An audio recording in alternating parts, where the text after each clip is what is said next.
A RTV Noticias, hoy lunes 7 de septiembre. Iniciamos así esta semana y a estas horas un brillante sol nos está acompañando y podemos obviamente apreciarlo desde aquí, yo desde mi ventana. Pero bien, vamos así de manera inmediata al desarrollo de las noticias más importantes del día y empezamos justamente hablando del tema del COVID en nuestro país. ¿Qué es lo que está pasando a propósito de esto y las declaraciones del viceministro de Salud sobre la pandemia? Pues tenemos que prepararnos para una posible segunda ola de contagios, ha dicho el viceministro de Salud Pública, el doctor Luis Suárez. Él ha asegurado que no debemos bajar la guardia ante el COVID-19, pues mientras no tengamos una vacuna tenemos que estar preparados para una posible segunda ola de contagios. Detalló que la experiencia de otras epidemias y lo que está pasando en algunos países con el coronavirus nos dice que debemos ser cautelosos y estar listos para un posible rebrote. Suárez Ognio indicó que si bien la curva de mortalidad de contagios y de número de hospitalizaciones por COVID-19 está disminuyendo, debemos continuar con los cuidados ya establecidos por el gobierno y salir lo menos posible de las viviendas para reducir el riesgo de transmisión. Refirió que por ningún motivo los peruanos debemos ser triunfalistas ni pensar que ya hemos superado al 100% la pandemia.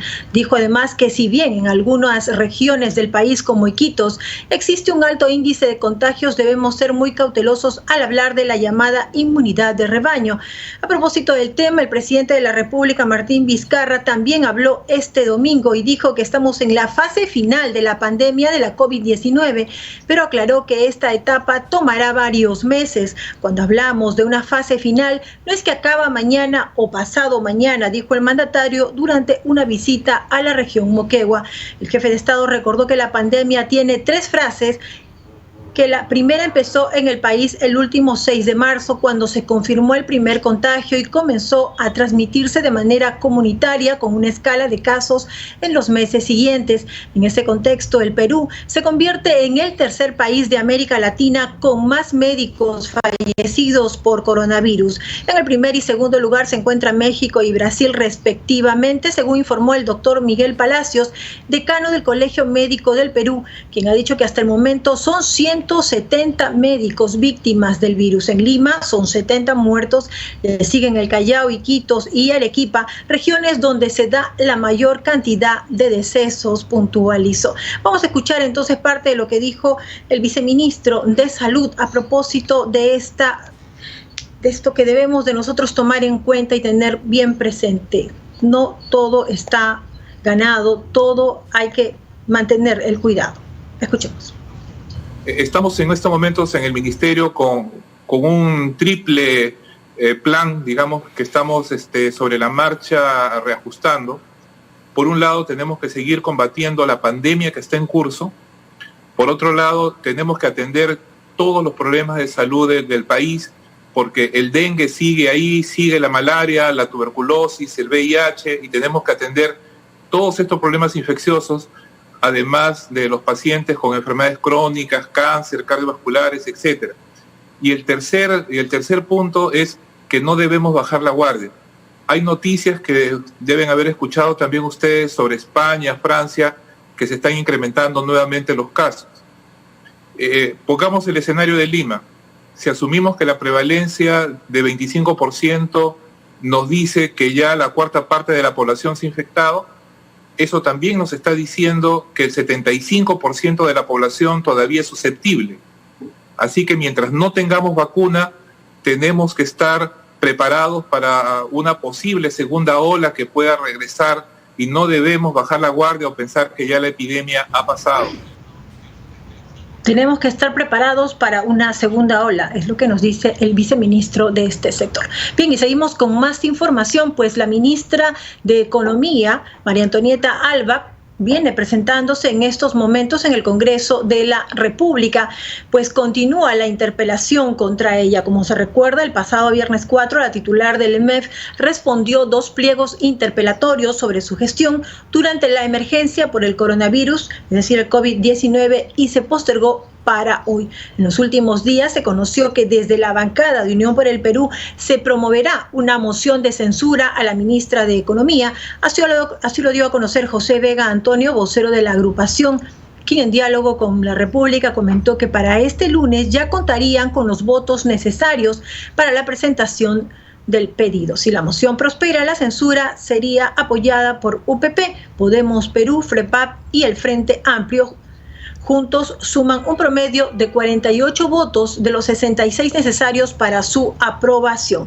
Hay que indicar que el primer ministro Walter Martos calificó como una decisión desacertada del Parlamento si la censura a la titular del MEF llegara a darse. Dice, censurar a Alba sería un grave error del Congreso porque no le están haciendo daño a la ministra o al Ejecutivo, sino al país. Cambiar a la ministra podría poner en peligro toda la reactivación económica y el equilibrio macroeconómico, manifestó el jefe del gabinete ministerial a un medio escrito. El congresista Valdés, por su parte, quien él ocupa la primera vicepresidencia del Congreso, adelantó que su bancada, es decir, Alianza para el Progreso, no apoyará una eventual censura contra la ministra de Economía, María Antonieta Alba, quien se presenta, como decimos, a estas horas por segundo día en el Congreso de la República para responder ante el Parlamento por las medidas adoptadas por su sector para superar la crisis económica generada por la COVID-19. Bien, como les decía, entonces ella se viene presentando en estos momentos en el Pleno y se está dando a estas horas, entendemos, el debate, y que faltan solo algunos cuantos congresistas para que ella vuelva a hacer uso de la palabra. Pero vamos a ir con información en vivo a estas horas de la tarde para ver cómo va el Pleno. Que con la promesa de acceder a una jubilación digna han aportado silenciosamente a este sistema, señor presidente. Pero también es importante hablar de la deuda social de los maestros.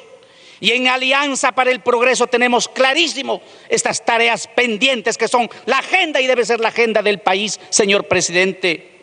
¿Cómo no hablar? Y quiero decirle y referirme a la señorita ministra y al señor presidente Vizcarra y a sus 19 ministros. Tenemos 4 ejes fundamentales para el progreso y el desarrollo del país, la columna vertebral, la parte motora del país, la educación. Es por eso que Alianza para el Progreso presentó un proyecto a través suyo, señor presidente, para destinar el 6% del Producto Bruto Interno al sector educación. Dado que cuando recorremos el Perú profundo, encontramos escuelas y colegios, las condiciones externas del estudio-aprendizaje que no son las adecuadas, niños sentándose todavía sobre un adobe.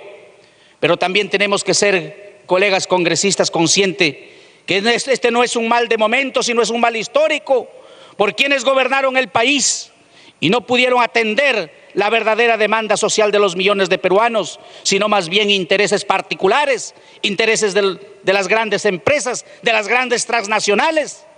Señor presidente, cómo no la salud que hoy tanto necesitamos, hospitales, la atención primaria, y es por eso que también Alianza para el Progreso pidió presupuesto el 6% del PDI al sector salud.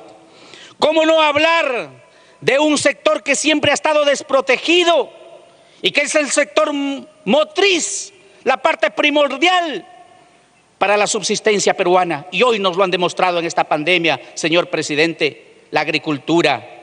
Nuestros hermanos agricultores de las distintas regiones del país voltean su mirada para ver esa mano amiga del gobierno, para ver esa mano amiga que los ayude a reactivar su economía. Señor presidente, esto también es algo histórico y es la deuda que hoy debemos saldar con nuestros millones de hermanos agricultores y hermanas agricultoras en las regiones del país. Pero también hay un sector que Alianza para el Progreso, señor presidente, considera estratégico, es decir, la seguridad, el Ministerio del Interior. Porque no puede ser que cuando salimos a la calle de pronto somos pasibles de un robo, de una vejación en la calle, quitándonos nuestras pertenencias, señor presidente. En ese sentido, señor presidente, Alianza para el Progreso apoya la gobernabilidad a los peruanos, pero tiene que ser con responsabilidad Y tengo que decirle a la señorita ministra que tenemos que corregir los errores.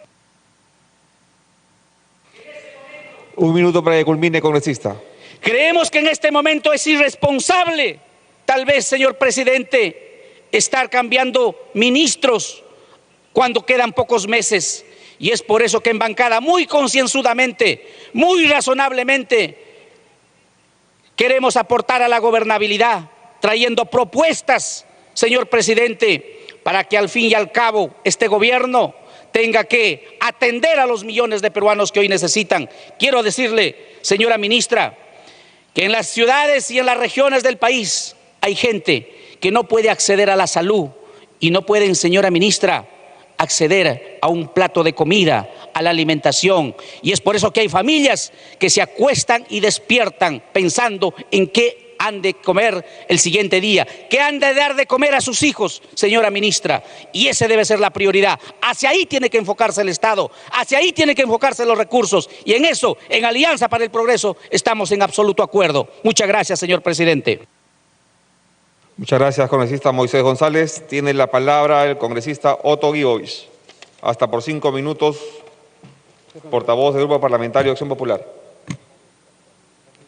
Perdón, Ricardo Burga, vocero del partido. Bien, como se dan cuenta, el Pleno aún continúa y entendemos que faltan ya pocos parlamentarios para que concluya este debate y luego se le dé uso de la palabra a la ministra de Economía, María Antonieta Alba, y nosotros vamos a estar atentos justamente a ese discurso, a esa intervención. Y seguimos con más noticias y ahora hablamos del presidente de la República y en todo caso de sus hermanos o personas allegadas a él, pues este fin de semana en el dominical Panorama se ha revelado que amigos del hermano del presidente Vizcarra fueron favorecidos con bonos del fondo Mi Vivienda. Claudio Vanini y su esposa lograron inscribir a sus 3 empresas en el fondo Mi Vivienda y recibieron 9.711.000 en bonos. Según el reportaje, la compañía constructora e inmobiliaria Vanini Salas de Claudio Vanini y su esposa Catherine Salas obtuvo 2.675 bonos del fondo Sitio Propio desde que empezó a operar en el año 2009 hasta el 2018.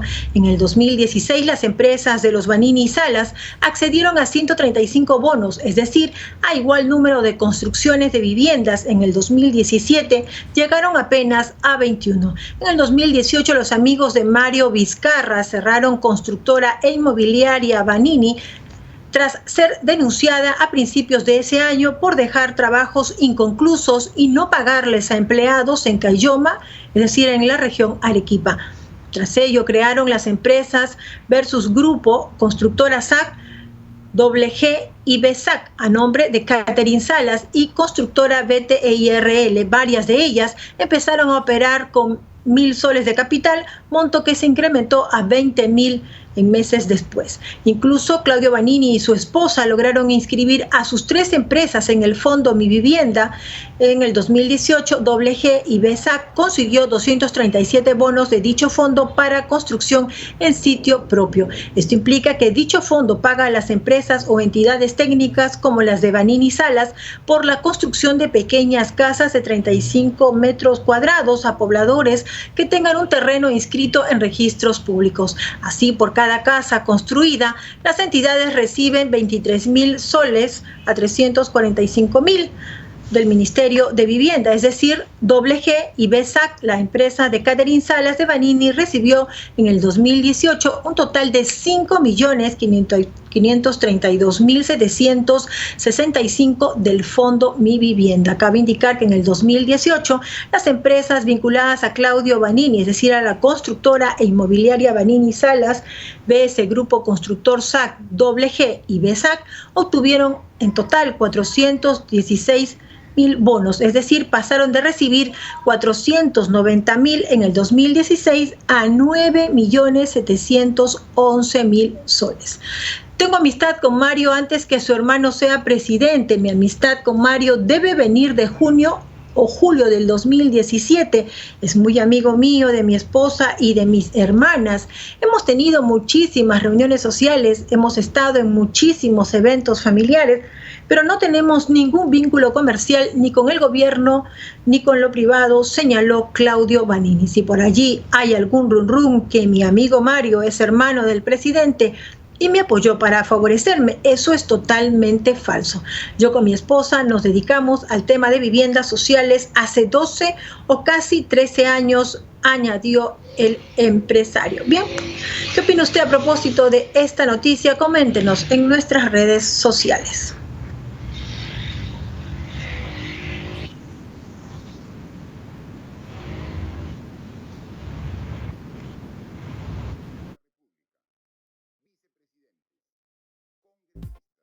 ¿Quién está hablando?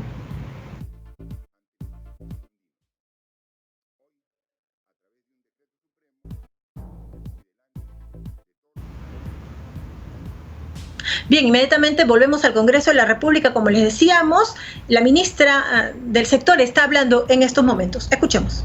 Luego de ir a los voceros de cada una de sus bancadas, trabajé junto a mi equipo con el objetivo de estudiar sus justas recomendaciones y pedidos, entendiendo, como lo hicimos desde el primer día de la emergencia, que siempre es posible hacer ajustes por el bien del país en búsqueda del bien común. Compatriotas, lo he reiterado en diversas oportunidades al responder ambos pliegos interpelatorios. No es tiempo para ser soberbios. Vivimos en un país que durante años no supo resolver los grandes problemas estructurales. Un país con evidentes desigualdades y brechas que se han hecho aún más tangibles durante esta emergencia. Sin embargo, así como no hay lugar para la soberbia, menos lo hay para derrotismos. Confío en el plan económico que hemos trazado, así como confío en que gracias a propuestas que nacen en este Parlamento, este plan seguirá mejorando con la urgencia que requieren estos tiempos. Ejecutivo y Legislativo debemos trabajar unidos. Soy una convencida de que solo a través de consensos saldremos adelante. Si bien no existe en el mundo un manual de instrucciones para el manejo de la economía de un país durante una pandemia, sí hemos demostrado a lo largo de nuestra historia que juntos somos capaces de vencer a cualquier enemigo. Somos un país de luchadores, de familias que salieron adelante porque siempre hay un futuro promisorio cuando pensamos en nuestros hijos. Es cierto, no tenemos un manual de instrucciones, pero sí un plan económico que piensa rendir sus frutos y que aún puede mejorarse con los aportes de sus bancadas. Volveremos a ganar porque ese es el espíritu de nuestra patria. Los he escuchado. Por ello, he dispuesto que asumamos con urgencia desde el Ministerio de Economía y Finanzas medidas adicionales que atenderán las demandas más apremiantes de la población, canalizadas en muchos casos a través de ustedes. Es imperioso que atendamos prioritariamente a los gobiernos locales en la ejecución del gasto en proyectos concretos que solucionen los problemas de la gente. Ha sido importante la asistencia técnica provista desde el Ministerio de Economía y Finanzas, pero no ha sido suficiente. Hago mío desde ahora el pedido de ustedes como un primer compromiso para revertir cuanto antes esta realidad, que muchas veces se traduce en una parálisis de ejecución en diversas zonas del país. En la actualidad, el ministerio que lidero cuenta con un equipo descentralizado, conformado por especialistas en inversión pública y asistentes técnicos destacados a gobiernos regionales, los cuales tienen como objetivo ejecutar las estrategias de acompañamiento técnico, fortalecer capacidades y transmitir conocimientos necesarios para mejorar la gestión de las inversiones en los 3 niveles de gobierno. Sin embargo, es cierto, como han destacado ustedes en varias de sus alocuciones, que el estado excepcional que vivimos requiere de medidas excepcionales, siempre en el marco de nuestras atribuciones y responsabilidades. He dispuesto a incrementar en 100 personas el equipo especializado itinerante en las regiones, poniendo foco de manera urgente en los distritos más pobres del país, los cuales tienen las brechas más amplias. La descentralización en la asistencia técnica debe ser una prioridad. Asumimos esa responsabilidad. Yo misma me comprometo hoy frente a ustedes a seguir viajando por el país junto a mi equipo técnico más especializado para enfocarnos y resolver los problemas más urgentes. En respuesta a sus demandas, estamos trabajando en un nuevo reclutamiento de técnicos que no solo haga seguimiento al avance de obras locales, sino que elabore herramientas que acompañen a las diversas autoridades locales en lograr sus metas y objetivos. He oído a los congresistas que representan a las regiones. Vamos a trabajar con mayor empeño para que los equipos móviles del MEF recorran los lugares más alejados del país. Es importante también dar cuenta de los esfuerzos y logros actuales. Así, debo señalar que en agosto, pese a las condiciones extraordinarias que han dificultado la ejecución de las inversiones, los gobiernos regionales superaron en 8% su ejecución respecto al año pasado. Con referencia a la asistencia técnica para los gobiernos locales, se priorizaron 151 municipalidades a nivel nacional, a través de las cuales se atienden 351 inversiones priorizadas. Bajo esta estrategia de seguimiento a la inversión, el mes pasado los gobiernos locales establecieron una meta de ejecución de 200 millones. Sin embargo, al cierre de agosto, gracias a esa estrategia, se logró ejecutar más de 250 millones, superando así la meta programada en 28%. Sabemos que no es suficiente, pero estamos avanzando y continuaremos en esta ruta. Quiero detallarles algunos ejemplos de ese nivel de coordinación en asistencia técnica entre el Ministerio de Economía y Finanzas y las autoridades locales.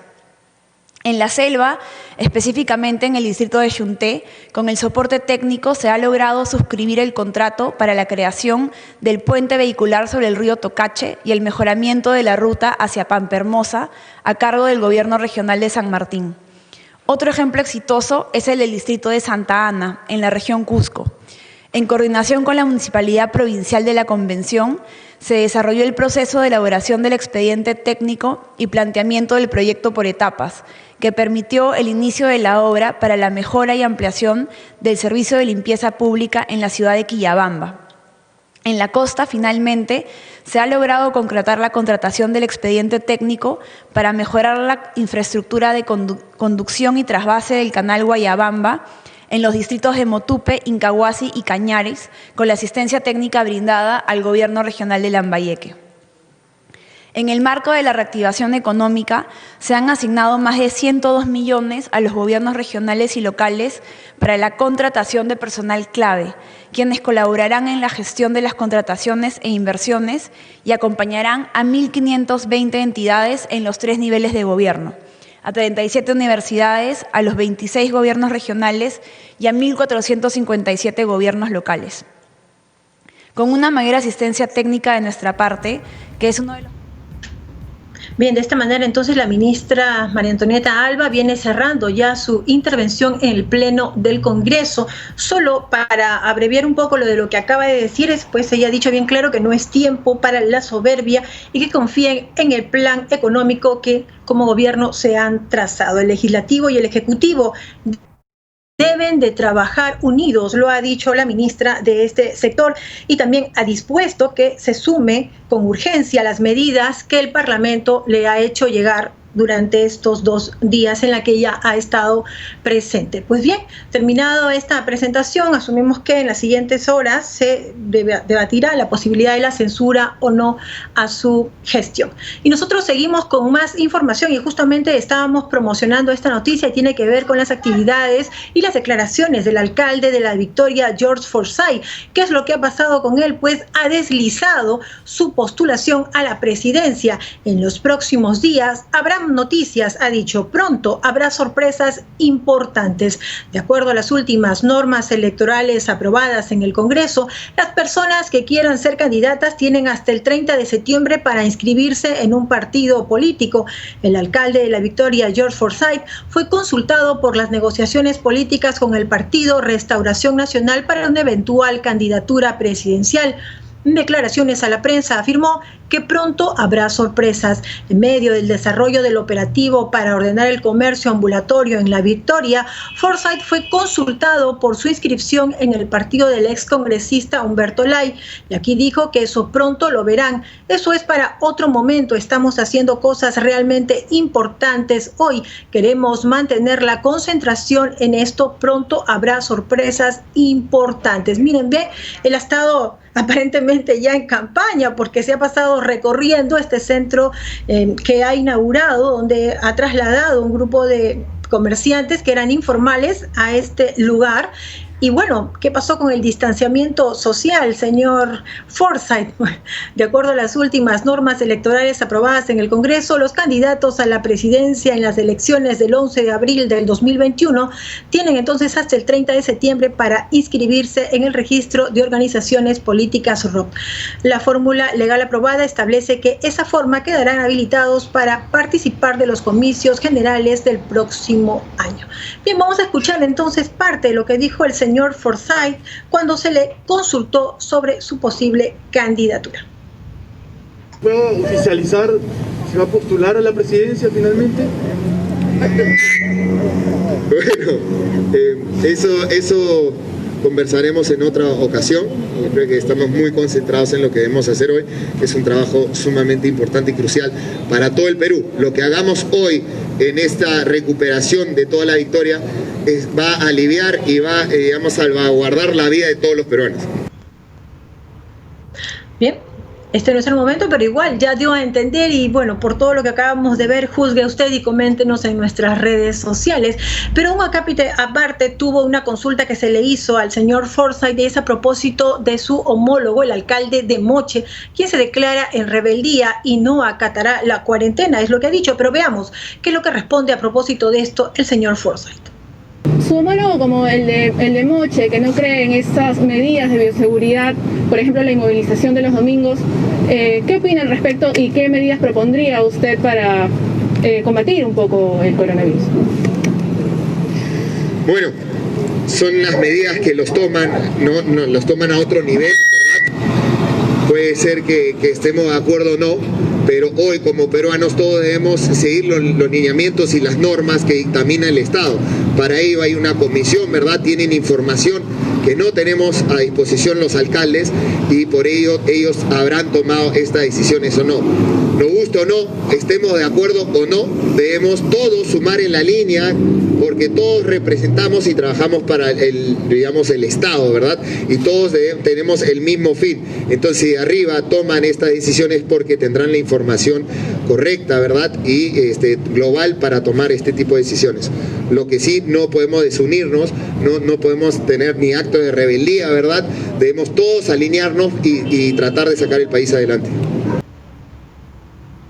Bien, de esta manera pues llegamos al final de este breve resumen informativo que se extendió, dada la información en vivo que acabamos de tener a propósito de la presencia de la ministra de Economía en el Congreso de la República. Solo un dato, se trata de sumar, como acaba de decir de alguna manera el señor Forsyth. Pues bien, es el hecho de sumar en esta etapa, en este momento de crisis en el que como país estamos pasando frente a una pandemia mundial.